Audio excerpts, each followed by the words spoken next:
Let me begin, first of all, by saying that as a rule, I've made it a point since I became president, as much as possible, not to comment on constitutional issues in the country.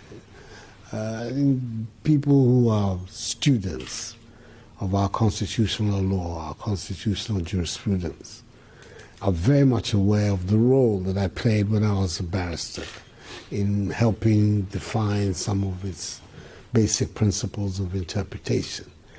And I think that now I've become president, if every time there's a constitutional matter I'm heard to pronounce on it, it will give the impression that I'm setting myself up as what, some sort of rival Supreme Court. And I've been very reluctant to do that for that reason. I think the body that the Constitution has set up to be responsible for declaring the meaning of the Constitution, interpreting and enforcing it, is the Supreme Court, is the judiciary, with the Supreme Court at its apex. And as a matter of good governance, it's better that that body, which has been given this exclusive power, is the one that is heard on constitutional issues. And that's the reason why I've not been open or vocal on constitution. But I think this one, I feel strongly that I should make some comment. Firstly, the noise that was generated on this, at the time I was extremely surprised, because as far as I can see it, and I think that the Supreme Court has confirmed it, the matters involved in this thing are open and shut. They're black and white. There can be no dispute about the issues that the gentleman took to the Supreme Court. It is there for anybody who wants to see.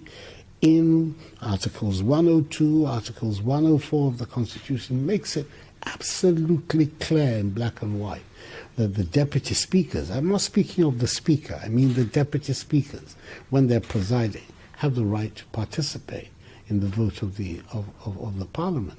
The whole structure of the Constitution, and indeed, and I believe that was been part of the reasoning of the court, all the legislatures of the world, where the presiding person is a member of the legislature, like our deputy speakers are, like the Speaker of the House of Representatives in the United States, or the President pro tem of the Senate in the United States, or the Speaker of the British Parliament.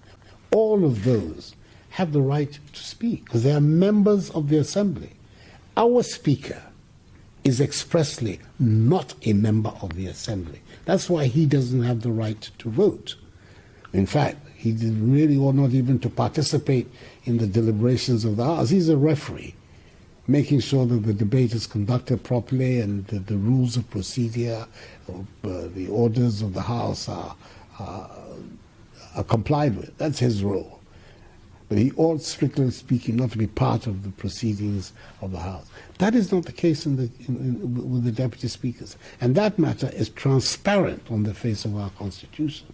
Indeed, even the presiding members of our district assemblies, they have the right to vote. Look at the district assembly law, because they are members of the assembly. And once you are a member of the assembly, you're representing certain constituencies. If you are denied the right to vote, it will mean it is tantamount to denying the right of the people you represent to have a say in the decision of the assembly. That would not be right. So I couldn't understand what all of this furore and controversy that was artificially generated. We're being told that the decision of the court amounts to judicial interference in the work of Parliament. I'm not quite sure that the people who are saying this have actually taken the time to read the Constitution of our country. It says so in black and white. The legislative power of Parliament that is vested, of the state which is vested in Parliament, is subject to the provisions of the Constitution.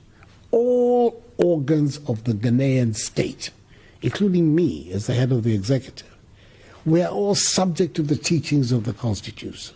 There's no body in the Ghanaian state that is above the fundamental law of the land. It would lead to the very matter that we have striven so long to avoid, the concentration of power, of unregulated power in our state.